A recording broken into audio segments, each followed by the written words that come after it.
Avis vascular centre మన దేశంలోనే the best varicose vein hospital.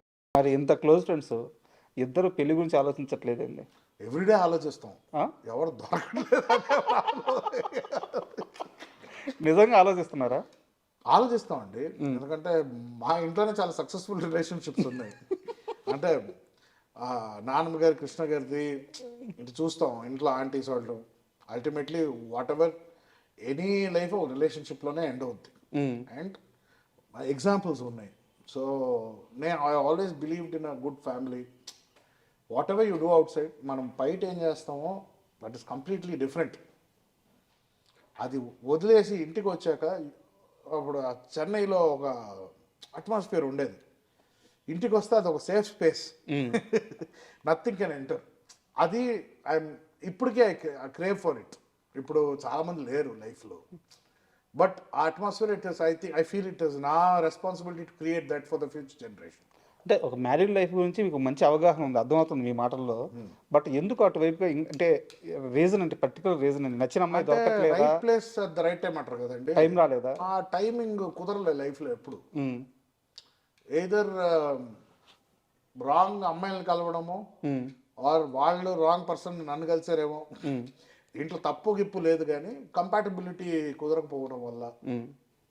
And ఎలా చెప్తాను, ఫస్ట్ 20 to 30 పాపం ఒక అమ్మాయి కోసం వెయిట్ చేశాను. ఆ అమ్మాయి తిరిగి కూడా రాలా, పెళ్లి చేసుకుని వెళ్ళిపోయింది. సో ఆ మోస్ట్ ప్రైమ్ ఇయర్స్ నేను ఇంకే అమ్మాయిని చూడలేదు. ఆ 30 years తర్వాత ఏంటన్నా ఇంత వీపీగండి అయిపోయానా అని అనుకున్నాను నేను. So after that mind set change అయింది. సో నా first relationship was after my 30s. So అప్పుడు నేను 17లో ఉన్నట్టు ఉన్నది, నాకు everything was new. Couldn't understand, navigation కుదరలా. సో కొన్ని వర్కౌట్ అవ్వాలి రిలేషన్షిప్స్. బట్ నాకు తెలిసినంత వరకు, నేను కనుక్కున్నంత వరకు నేను అడుగుతున్నాను, ఆరెంజ్ సినిమా ఉంది కదా, orange movie, orange Ram Charan గారు. అవునవునవును, మీ లైఫ్ అని చెప్తారు చాలా. యాక్చువల్లీ సరిగ్గా గుర్తుకులేదు ఆ సినిమా నాకు. అంటే ఏదున్నా మొహం మీద చెప్పేస్తారు, నిజం చెప్పేస్తారు, రిలేషన్షిప్స్ క్యారీ అవ్వవు, బ్రేక్ అయిపోతుంటాయి అని చెప్పేసి. యా, అల్టిమేట్లీ నేను అదే కదా, రిలేషన్షిప్ నేను మ్యారేజ్ చేసుకున్నా కూడా నా రిలేషన్షిప్ బాగుందని ఎప్పుడు అంటానంటే, డెత్ బెడ్ మీద ఉన్నప్పుడు అంట. అప్పటికి ఇంకా వైఫ్ నాతో ఉందంటే very good relationship, my soulmate. లేకపోతే 50-60 కూడా డివోర్స్ అయిపోయి ఉన్నారు. So I will only trust at the end of the world. At the end of my world ఏదైనా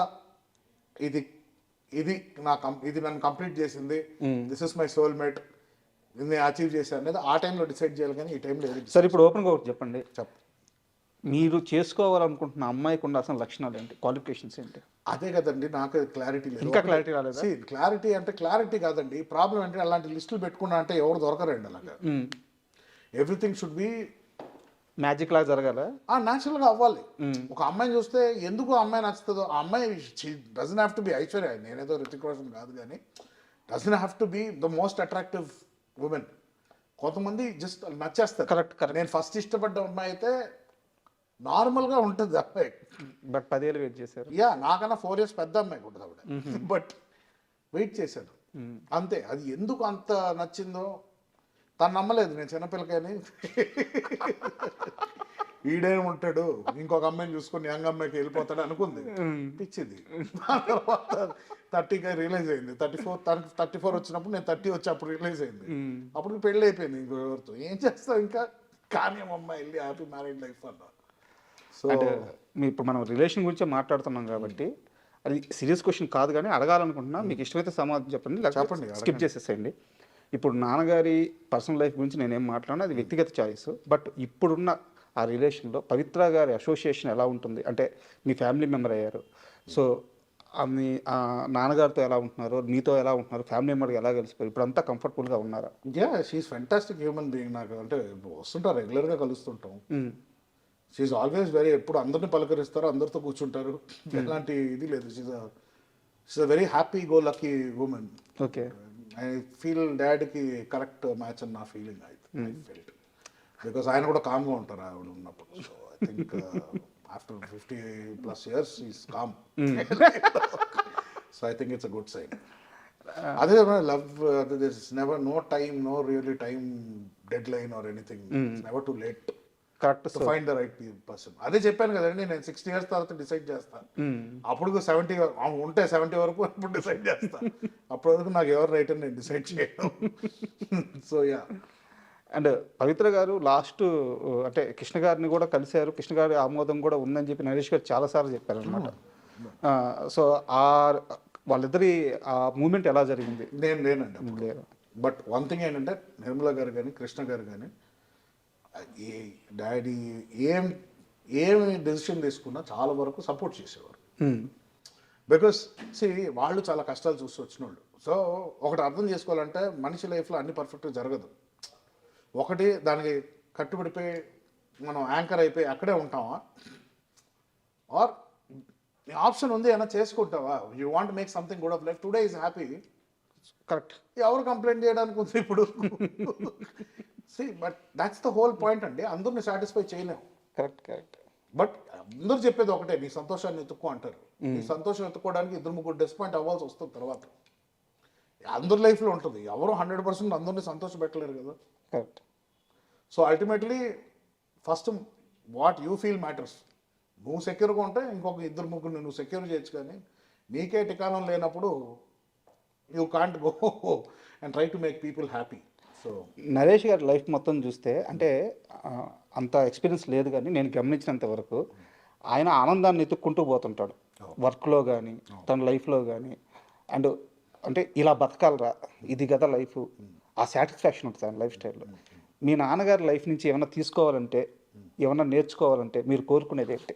నేను కోరుకున్నా కూడా అవ్వదండి అది. ఆయన ఎమోషనల్ పర్సన్, బట్ కొన్ని విషయాల్లో ఆయన ఎమోషన్ మేనేజ్ చేసే లెవెల్లో నేను మేనేజ్ చేయలేను, and that's not possible.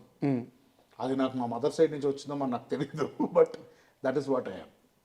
So ఆ లెవెల్లో ఆయన కొంచెం ఎఫిషియన్సీ ఇంకా ఎక్కువ ఉంటుంది. ఎమోషన్స్ని కొంచెం ఆయన కొంచెం పక్కన పెట్టైనా కూడా he can finish some tasks. But నాకు కొంచెం నేను ఎమోషనల్ పర్సన్ని నేను. సో కొన్ని డెసిషన్స్ తీసుకునేది లాజికల్గా ఉండవు, but that will give me different results. So నేను ఐడెంటిటీ మార్చుకోదలుచుకోవట్లేదు, అండ్ యాక్సెప్టెన్స్ ఇస్ ఇంపార్టెంట్. ఆయనంత ఎఫిషియెంట్ పర్సన్ నేను కాదు, దో ఫిజికల్గా నేను ఇంకా ఎక్కువ చేయగలుగుతానేమో ఇప్పుడు, but work wise or experience wise is a task master. నాకు ఒక టాస్క్ ఇస్తా, ఒక టాస్క్ నీట్ కంప్లీట్ చేసుకుని ఫినిష్ చేసుకుని, మల్టీ టాస్కర్ కాదు నేను. సో అలాంటి ఒక డైనమిక్ డిఫరెన్సెస్ ఉన్నాయి. సో నేను అది అనుకోవడంగానే అది పాసిబుల్ కాదు. Both are little different. మా operation the way we operate are different.